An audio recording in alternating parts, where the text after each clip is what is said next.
जय हिंद साथियों, स्वागत है आप सभी का एजुकेशन की 86 में। रुक करते हैं एक और नई वैकेंसी की तरफ।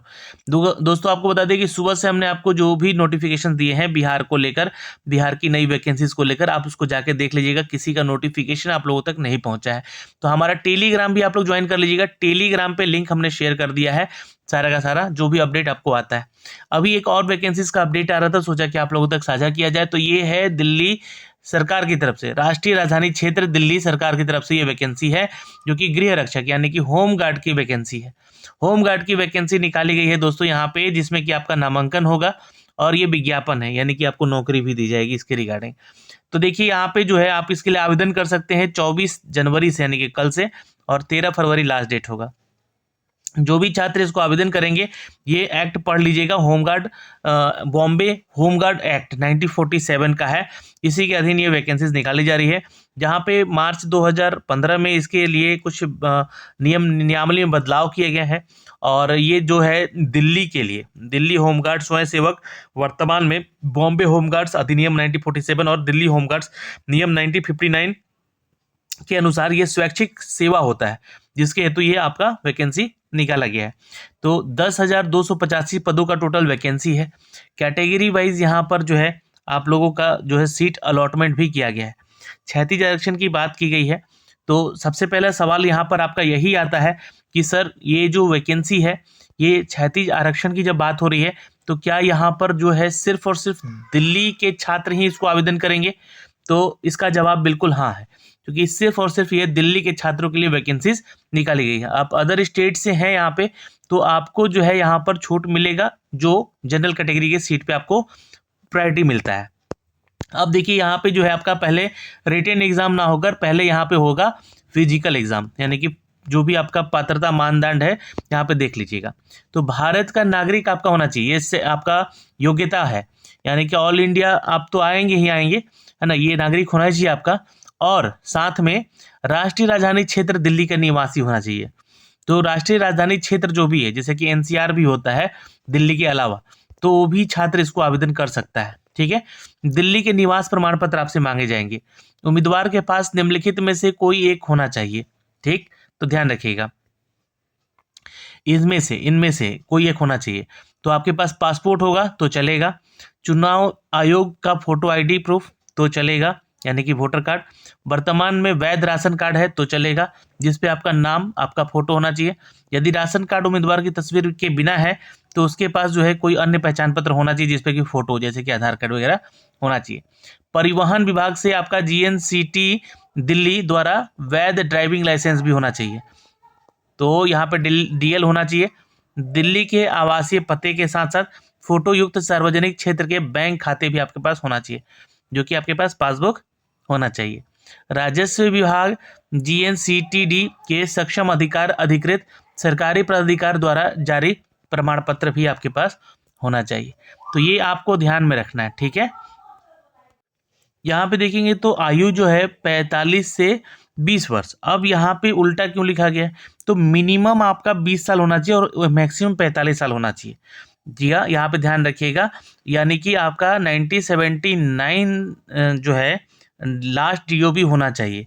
ठीक है, उसके बाद का नहीं, और 2004 से पहले का आपका डीओबी होना चाहिए, इसके पहले का नहीं। ठीक है, यानी कि 2005 का नहीं होना चाहिए। 12वीं पास यहाँ पे आपसे मांगा गया है, जो कि क्वालिफिकेशन है। और जो भूतपूर्व सैनिक है या सीएपीएफ में कार्य कर रहे हैं, तो वो 10वीं पास हैं भी तो आवेदन कर सकते हैं। हाइट जो है 165 सेंटीमीटर का होना चाहिए, 152 सेंटीमीटर का उनके लिए, महिलाओं के लिए है। ठीक है। तो जो भी छात्र इसको देख रहे हैं, इसको आवेदन अगर करना चाहते हैं, तो कल से लिंक एक्टिवेट हो रहा है, जो कि इसका ये वेबसाइट है, यहाँ से आप जाके इसको आवेदन भी कर सकते हैं। यहाँ पे देखिएगा तो ये शारीरिक माप में अगर देखें, तो पुरुषों की हाइट 165 सेंटीमीटर, महिलाओं की हाइट 152 सेंटीमीटर मांगा गया है। दौड़ जो है उम्मीदवारों की दौड़ में उत्तीर्ण होना होगा, जिसमें कि आपको 1 जनवरी 2024 को जो आयु है, ये इसके अधीन होना चाहिए। ठीक है, जैसे कि आपका 30 वर्ष हो जाना चाहिए। ठीक है, इस डेट को लेकर, है ना, 1 जनवरी 2024 को। और मीटर में आपका 1600 मीटर का दौड़ है, 6 मिनट में ये दौड़ पूरा करना है। अगर आपका उम्र 30 से 40 साल है, तो ये 1600 मीटर का दौड़ है, जो कि 7 मिनट में आपको कंप्लीट करना होगा। 1 मिनट का यहाँ बेनिफिट मिलेगा। अगर आपका उम्र 40 से 45 है 2024 जनवरी तक, तो 1600 का मीटर का दौड़ तो है, पर यहाँ पे आपको 8 मिनट में ये दौड़ कंप्लीट करना होगा। अगर आप 45 साल के हैं तो यहाँ पे आपका जो है 1600 मीटर का ये दौड़ होगा और 10 मिनट में आपको ये कंप्लीट करना होगा, जब आप एक सर्विसमैन वगैरह या सीएपीएफ में हैं तो। महिलाओं के लिए यही दौड़ जो है 1600 मीटर का ही है, लेकिन 8 मिनट में है, क्योंकि 30 साल तक की महिलाओं के लिए। 30 से 40 साल के बीच की हैं तो 9 मिनट, और 40 से 45 साल की है तो 10 मिनट का समय आपको मिलेगा। अगर आप भूतपूर्व सैनिक हैं तो आपको 12 मिनट का समय मिलेगा सेम दौड़ के लिए। अब यहाँ पे देखिए कि लिखित परीक्षा जो है आपका दूसरे चरण में होगा, यानी कि पहले पीईटी होगा, उसके बाद रिटन एग्जाम होगा। तो लिखित परीक्षा होगा और बोनस अंक यहाँ पे प्रदान करना होगा, दस्तावेज और बोनस अंक सत्यापन करना हो यहाँ पे। तो देखिए जो पहला पार्ट है केवल पीएमटी होगा, योग्य उम्मीदवार जो है लिखित परीक्षा देंगे। 80 मार्क्स का यहाँ पे लिखित परीक्षा होगा और प्रत्येक के लिए सही अंक के लिए 1 अंक मिलेगा, कुल मिलाकर 80 अंक होंगे। 90 मिनट का समय मिलेगा आपको। और यहाँ पे मैट्रिकुलेशन यानी कि कक्षा का मानक होगा ये पूरा का पूरा सिलेबस आपका, जहाँ पे आपको जो सिलेबस है मैथ में अंकगणित, सामान्य विज्ञान, सामान्य बुद्धि और तर्क यानी रीजनिंग, दिल्ली का इतिहास, संस्कृति और स्थलाकृतियों के बारे में पूछा जाएगा, भारत का संविधान, प्राचीन भारत, इतिहास का संस्कृति और भूगोल और सामान्य ज्ञान और समसामयिकी जैसे टॉपिक से आपसे क्वेश्चन यहाँ पे पूछे जाएंगे। प्रश्न हिंदी और अंग्रेजी दोनों भाषाओं में होगा। पीएमईटी यानी कि जो आपका रिटन एग्जाम होगा, उत्तीर्ण करने के बाद अगर आप एक सर्विसमैन में है या सीएपीएफ में है तो कर्मियों की कुल संख्या का 10% कम रहता है ना, रिक्तियाँ वो उनके लिए रिजर्व रहता है, तो उनके लिए कोई लिखित परीक्षा यहाँ पे नहीं होगी, ये ध्यान रखेंगे। बोनस अंक आपका कैसे मिलेगा अब यहाँ पे, तो आवेदकों के द्वारा आवेदन में प्रस्तुत किए गए वास्तविक दावे के अनुसार निम्नलिखित को पूरा करने के अनुसार उन्हें बोनस अंक प्रदान किए जाएंगे। हालांकि दस्तावेज सत्यापन के दौरान इसे सत्यापित भी किया जाएगा और किसी भी गलत जानकारी दावे पर उम्मीदवारी खारिज कर दी जाएगी। तो ये आपका जो है प्लस पॉइंट है। यहाँ पे आपको बोनस अंक कैसे मिलेगा, तो आपके द्वारा जो आपका आवेदन मांगा जाएगा उसमें जो भी दावेदार होंगे बोनस अंक के लिए वो देखा जाएगा और उसके बाद ही उनका बोनस अंक मिलेगा। जैसे कि उनके डॉक्यूमेंट्स पे जब सत्यापन के दौरान सत्यापित किया जाएगा और गलती कोई जानकारी मिलता है तो उनका उम्मीदवारी वहीं रद्द कर दिया जाएगा।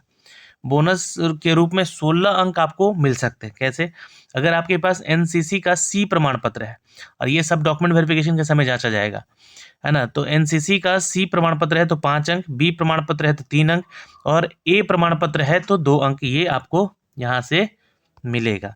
होमगार्ड के रूप में अनुभव है आपको तो भी बोनस मिलेगा। 2 साल का अगर होमगार्ड जॉब किए हैं तो 3 अंक, 2 से 3 साल जॉब किए हैं तो 4 अंक, 3 से 5 साल का अगर जॉब है तो 6 अंक और 5 साल से अधिक है तो 8 अंक भी आपको मिल सकते हैं बोनस के तौर पे।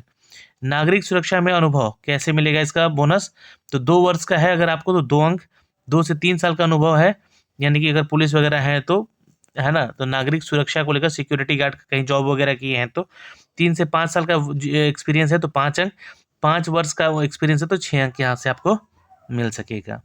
तो ये तो हो गया बोनस अंक के बारे में सारी जानकारी। फिर उसके बाद आप आएंगे तो यहाँ पे दस्तावेज का सत्यापन होगा। जो भी डॉक्यूमेंट्स आप यहाँ पे लगाएंगे 10-12 के अलावा अपना जाति प्रमाण पत्र, अगर आप SC ST हैं, OBC हैं, EWS हैं, ये सब का प्रमाण पत्र, एक्सपीरियंस है कहीं पे तो वो जो भी मैंने चीज़ें बताई हैं उसका डॉक्यूमेंट्स भी चाहिए। ठीक है, फिर इंटर से रैंकिंग यानी कि समान कुल अंक, जैसे कि अर्थात लिखित परीक्षा में कुल अंक और बोनस अंक जो है प्राप्त करने वाले उम्मीदवारों का अंतर से रैंकिंग कैसे बनेगा, मतलब कि रैंकिंग कैसे बनेगा। तो लिखित परीक्षा में बेहतर अंक पाने वालों को यहाँ पर यानी कि जब से जो ज़्यादा नंबर लाएगा उसको प्राथमिकता दी जाएगी। यदि 2 या 2 से उम्मीदवार लिखित अंक समान हुए तो ये देखिए टाई ब्रेकर वाला काम है यहाँ पे, अगर सेम मार्क्स लेकर आगे तो योग्यता उनकी ऊंचाई के क्रम में व्यवस्थित की जाएगी। यानी कि यहाँ भी पीईटी जो है आपको रोल अदा करेगा आपका रिक्रूटमेंट का, तो उस उम्मीदवार को योग्यता के क्रम में ऊपर रखा जाएगा जिसका हाइट ऊपर होगा। 2 या 2 से अधिक उम्मीदवार का ऊंचाई भी अगर समान हुआ तो फिर आयु देखा जाएगा, आयु में जिसका उम्र ज़्यादा होगा उसको प्रायोरिटी दिया जाएगा। यदि 2 या 2 से अधिक उम्मीदवार की जन्म तिथि समान हो गई तो उनके नाम के वर्णमाला के अनुसार फिर देखा जाएगा। तो यहाँ पे जो है इस तरह से जो है आपको टाई ब्रेकर से बाहर निकाला जाएगा। परिणामों की घोषणा की जाएगी, जो कि पैरा नंबर 3 में दिया गया है। उसी पे आधार पे मेरिट सूची जो है आपकी बनेगी, यानी कि जो पीईटी के आधार पे। तो पूर्व होमगार्ड स्वयं सेवक का नामांकन जो है यहाँ पे लिया जा रहा है, मतलब नामांकन यानी कि एडमिशन एक तरह से हो रहा है। तो इन सभी क्राइटेरिया को आप पार करते हैं तो आपका यहाँ पर नामांकन होता है। फिर उसके बाद आपका कैरेक्टर सर्टिफिकेट और मेडिकल सर्टिफिकेट वगैरह जांचा जाएगा। मेडिकल सर्टिफिकेट वगैरह का क्राइटेरिया यहाँ पे है, दूरदृष्टि आपका होना चाहिए 6/6 का, और बेहतर आई जो है 6/6 का होना चाहिए, है ना। खराब आई जो है कम से कम 12/6 का होना चाहिए, उसको सुधार में लाया जा सके, ये ध्यान रखना है। निकट दृष्टि दोष भी, मतलब इन दो, मतलब दृष्टि दोष वगैरह नहीं होना चाहिए, अच्छा होगा आपके लिए। स्वर्णिंग जो क्षमता होती है, यानी कान की जो सुनने की क्षमता होती है, वो भी यहाँ पे दिया गया है। आवेदन जो है करने का शुल्क आपसे मात्र 100 रुपये लग रहा है। इस फॉर्म को आवेदन कर सकते हैं या कर सकती हैं। आवेदन कैसे करना है पैरा नंबर 8 में यहाँ पे दिया गया है, स्टेप बाय स्टेप। ज़्यादा से ज़्यादा कमेंट कीजिएगा, तो मैं इसका फॉर्म भर के भी कल आपको बता दूंगा, है ना। तो अभी के लिए इस वीडियो में तो इतना ही है। सारी जानकारी हमने अप टू डेट कर दी है, संपूर्ण विश्लेषण कर दिया है। फिर भी अगर कोई जानकारी यहाँ पे रह गई है तो आप कमेंट सेक्शन में कमेंट करके ज़रूर पूछ लीजिएगा। जय हिंद।